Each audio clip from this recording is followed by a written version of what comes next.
నమస్కారం గురువుగారు.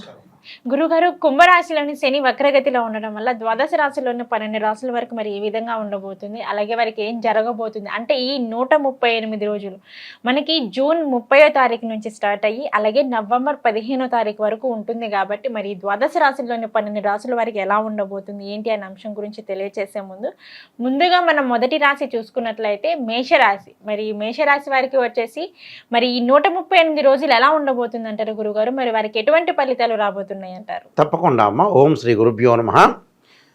శని వక్రగతి అంటే శని సహజంగా కుంభరాశిలో వక్రగతి అనేది చెందడం అనేది జరిగింది. మనకి జూన్ 30వ తారీఖు నుంచి నవంబర్ 15వ తారీఖు వరకు కూడా శని వక్రస్థితిలో ఉండటం అనేది 138 రోజుల పాటు ఉంది. ఈ 138 రోజుల పాటు ఉండటం అనేది వల్ల వివిధ రాశుల వాళ్ళకి వివిధ ఫలితాలు వచ్చే అవకాశం ఒకటి ఉంది. అసలు వక్రగతి అంటే ఏమిటి అని అంటే దాన్ని తిరోగమనం అంటారు, ఇంగ్లీష్లో రెట్రోగ్రేడ్ అంటారు. అంటే డైరెక్ట్ కాకుండా రెట్రోగ్రేడ్లో ఉంటే వక్రస్థితి అనేది ఏర్పడుతుంది. 2 ప్లానెట్స్ అనేవి ఎప్పుడు కూడా రొటేట్ అవుతూ ఉండగా ఒక ప్లానెట్ యొక్క వెలాసిటీ వేగం తగ్గితే భూమి మీద నుంచి కనిపెట్టే వాళ్ళందరికీ కూడా ఆ ప్లానెట్ వెనక్కి వెళుతుందిగా మనం అర్థం చేసుకోవచ్చు. అయితే ఇక్కడ భూమి మీద నుంచి ఉండే వాళ్ళకి మాత్రమే ఇలా కనపడుతుంది, పైన మటుకు దాని యొక్క వేగం మాత్రమే తగ్గుతుంది. 5 గ్రహాలకి జ్యోతిష్ సిద్ధాంతం ప్రకారంగా మనకి అప్పుడప్పుడు కూడా 5 గ్రహాలకి వక్రస్థితి అనేది ఏర్పడుతుంది. దానిలో కుజుడు, బుధుడు, గురువు, శుక్రుడు, శని 5 గ్రహాలు. దాంతోపాటు సూర్యచంద్రులకు వక్రస్థితి అనేది ఉండదు. అలానే మరి రాహుకేతులకు ఎప్పుడు కూడా వక్రస్థితిలోనే ఉంటుంది. అక్కడ మేషరాశి వాళ్ళకి ఏ విధంగా ఉందో మనం ముందుగా తెలుసుకుందాం. మేషరాశి వాళ్ళకు వచ్చేటప్పటికల్లా మనకి లాభస్థానంలో శని యొక్క సంచారం ఉంటే దశమ స్థానం యొక్క ఫలితం అనేది వచ్చే అవకాశం అనేది ఒకటి ఉంటుంది. అంటే ఏదైతే లాభంలో శని వక్రగతి పొందితే మనకి గోచారీత్యా 3, 6, 11 స్థానంలో శని మంచివాడు వక్రస్థితిలో వచ్చిందంటే దాని వెనక రాశి యొక్క ప్రభావం అనేది పడే అవకాశం అనేది జ్యోతిష్ శాస్త్రం చెప్తుంది. ఈ జ్యోతిష్ శాస్త్రంలో శనికి మరి దశమ స్థానం యొక్క ఫలితాలు పడటం వల్ల ఉద్యోగపరంగా ఏ విధంగా ఉంటుందో మనం చూసుకోవాలి. ఎందుకంటే మకర కుంభ రాశ్యాధిపతులు కూడా శని అయ్యారు కాబట్టి. అయితే గోచారంలో డైరెక్ట్గా చెప్పే ఫలితం వేరుగా ఉంటుంది. దాంతోపాటు రెట్రోగ్రేడ్లో చెప్పే ఫలితం కూడా విభిన్నంగా ఉంటుంది. పని పట్ల ఉత్సాహం రావటం, ఆధ్యాత్మిక కార్యక్రమాలు, విందులు, వినోదాలు, ధార్మిక కార్యక్రమాల్లో పాల్గొనే అవకాశం ఉంటుంది. అలానే శుభ కార్యక్రమాల్లో పాల్గొనే అవకాశం ఉంటుంది. ఉద్యోగ భద్రత, అలానే తల్లి యొక్క మద్దతు అంటే తల్లి యొక్క సపోర్ట్ అనేది, మదర్ యొక్క సపోర్ట్ అనేది బాగా ఎక్కువగా ఉంటుంది. అలానే ఆర్థిక పరంగా ఆదాయం బాగా కలిసి వచ్చే అవకాశం ఉంటుంది. అంటే ఫైనాన్షియల్ స్టేటస్ బాగా పెరుగుతుందని అర్థం. అంటే మనం ప్రతి పని చేసినా కూడా ఆర్థిక పరంగా ఆదాయం పెరుగుతుంది, సర్వత్రా విజయం లభించే అవకాశం ఎక్కువగా ఉంటుంది. మంచి ఉద్యోగంలో చేరటం, ఉద్యోగంలో శుభ పరిణామాలు చోటు చేసుకునే అవకాశం ఒకటి ఉండటం ఒకటి. ఉద్యోగపరంగా ఏ ప్రయత్నం చేసినా కూడా తలపెట్టిన కార్యక్రమం ఏదైతే ఉంటుందో జయప్రదమయ్యే అవకాశాలు ఎక్కువగా ఉంటాయి. అంటే నిరుద్యోగులు ఉన్నారు, వాళ్ళ ఉద్యోగం గురించి ప్రయత్నం చేస్తుంటారు. అలాంటి వాళ్ళకి ఎలా ఉంటుందంటే వాళ్ళు అనుకున్న దానికంటే కూడా మంచి ఉద్యోగం వచ్చే అవకాశం ఒకటి ఉంటుంది. అంటే మంచి ఉద్యోగం వస్తుంది అని అంటే వాళ్ళు అనుకున్న దానికంటే బెటర్గా శాలరీ పెరుగుతుంది, బెటర్గా మంచి పోస్ట్ వచ్చే అవకాశాలు ఒకటి ఉంటుంది. అలానే గవర్నమెంట్ ఎంప్లాయీస్లకు కూడా ప్రమోషన్లు వచ్చే అవకాశం ఒకటి ఉంటుంది. దాంతోపాటు స్థానచలనం జరిగే అవకాశాలు ఉంటాయి. అంటే ఒక చోట నుంచి మరొక చోటకి మారిపోయే అవకాశాలు ఉంటాయి. అలానే విదేశాల్లో ఉద్యోగం లభించడం, అంటే అబ్రాడ్లో ఉద్యోగం లభించే అవకాశం ఉంటుంది. అంటే ఏదైతే మనం అప్లై చేసుకుంటామో మంచి జాబ్ వచ్చే అవకాశాలు ఒకటి ఉంటాయి. మంచి జాబ్ రావటం అంటే ఏదో వాళ్ళు అనుకున్న కోరికలన్నీ కూడా వాళ్ళకి తీరుతాయని అర్థం. అలానే ఉద్యోగరీత్యా కూడా విదేశాలకు వెళ్ళే అవకాశాలు ఉంటాయి.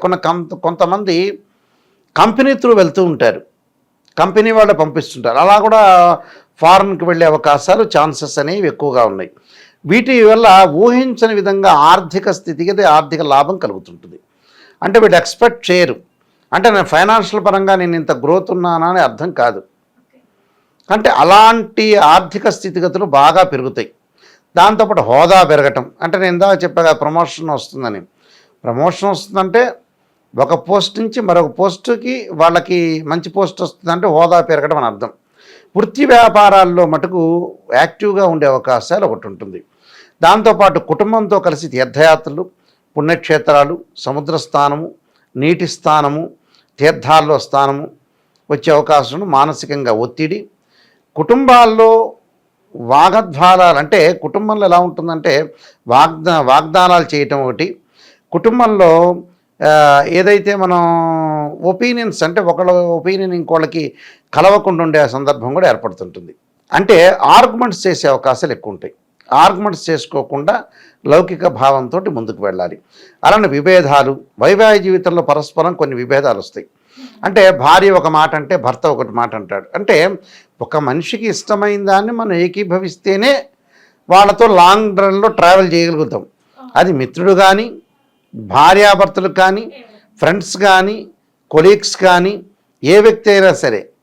అంటే ఆ సిచ్యువేషన్స్ అనేది మనం ఎస్టిమేషన్ వేయాలి. ఆ ఎస్టిమేషన్ ఒక వ్యక్తికి ఒకళ్ళకి ఇష్టం అనుకోండి, ఇష్టం అని చెబితే పెద్ద నష్టం ఏమి ఉండదు. అది అంతే. ఒక రాజకీయ నాయకుడు వాళ్ళకి ఇష్టం, ఒక సినిమా యాక్టర్ వాళ్ళకి ఇష్టం, ఇష్టం చెబితే మనం పోయేది ఏమి ఉండదుగా, ఎవడిష్టం వాడిది అంతే. అలాగా ఇక్కడ ఇద్దరు కూడా భార్యాభర్తలు ఆవేశపడకుండా ఆలోచనతో ముందుకు వెళ్ళి బయట విషయాలన్నీ కూడా ఇంట్లో గొడవలు తెచ్చుకోకుండా ఉండటం అనేది చాలా మంచిది. అయితే దశమ స్థానం మీద ఈ ప్రభావం మకర రాశి మీద ప్రభావం చూపిస్తూ ఉంటాడు. అంటే వాళ్ళకి 11వ రాశి ఏదైతే లాభస్థానం ఉందో కుంభరాశి మీద కాకుండా మకర స్థానం యొక్క ప్రభావం అనేది దశమ స్థానం యొక్క ప్రభావం బాగా ఎక్కువగా ఉంటుంది. కాబట్టి విద్యార్థులకు అనుకూలమైన కాలం, విద్యార్థులకు మంచి ఏకాగ్రతతో కాన్సన్ట్రేషన్గా చదివితే కూడా చాలా మంచి జరిగే అవకాశాలు ఎక్కువ ఉంటాయి. స్త్రీలకి విదేశాలకు వెళ్ళాలన్న ఆలోచన, ఉద్యోగంలో ప్రాధాన్యత బాగా పెరగటం, గతంలో ఏదైతే ఉద్యోగం ఆపేసుకున్నారో అలాంటి మంచి ఉద్యోగానికి చేసుకోవాలని ఒక అభిలాషతో ముందుకు వెళ్తారు. అది కూడా మంచి పరిణామం. ఏదైనా సరే మంచి జరగాలనే మనం ఆలోచన చేసి ముందుకు వెళ్ళాలి. కానీ దానిలో ఆరోగ్యపరంగా కొద్దిగా జాగ్రత్తగా ఉండాలి. వీళ్ళు భయం కలుగుతుంటుంది వీళ్ళకి. అంటే భయం అనేది కలగటం అనేది ఒక రకంగా చెడ్డది, ఒక రకంగా మంచిదని చెప్పుకోవచ్చు. ఆ దుష్టులను చూసి భయపడటం అనేది చాలా మంచిది కొన్ని సందర్భాల్లో. అంటే వీడిని వదిలించుకోవాలి. భయపడటం అంటే భయం పూర్తిగా భయపడటం కాదు, కొన్ని విషయాల్లో భయం కూడా చాలా మేలు చేసే అవకాశం ఉంది, భయపడటం కూడా చెడ్డది చేసే అవకాశాలు ఉంటాయి. అంటే రెండింటిని బేరీజ్ వేసుకొని వెళ్ళాలి. కొన్ని పరిహారాలు చేసుకొని ముందుకు వెళ్తే వాళ్ళకి మంచి జరిగే అవకాశం ఖచ్చితంగా ఉంటుందమ్మా. ఓకే గురుగారు, శని వక్రగతి ప్రభావం వల్ల మేషరాశి వారికి ఏ విధంగా ఉంటుంది, అలాగే వారికి ఏం జరగబోతుంది అనే అంశం గురించి అయితే మాకు తెలియజేశారు.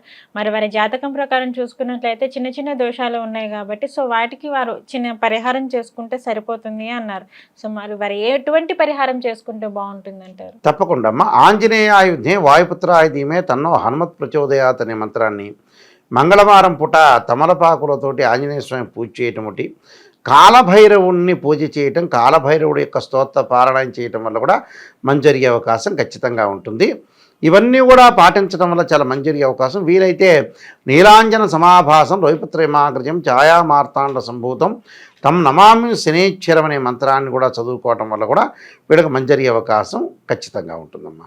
ఓకే గురువుగారు, మేషరాశి వారికి వచ్చేసి ఈ 138 రోజులు మరి వీరికి ఎలా ఉండబోతుంది, అలాగే ఏం జరగబోతుంది, మరి వారి యొక్క జాతకంలో ఏమన్నా చిన్న చిన్న దోషాలు లాంటివి ఉన్నా కానీ మరి దానికి వారు ఎటువంటి పరిహారం చేసుకుంటే బాగుంటుంది అనే వాటి అన్నిటి గురించి అయితే చాలా చక్కగా చెప్పారు. ధన్యవాదాలు గురువుగారు. నమస్కారం.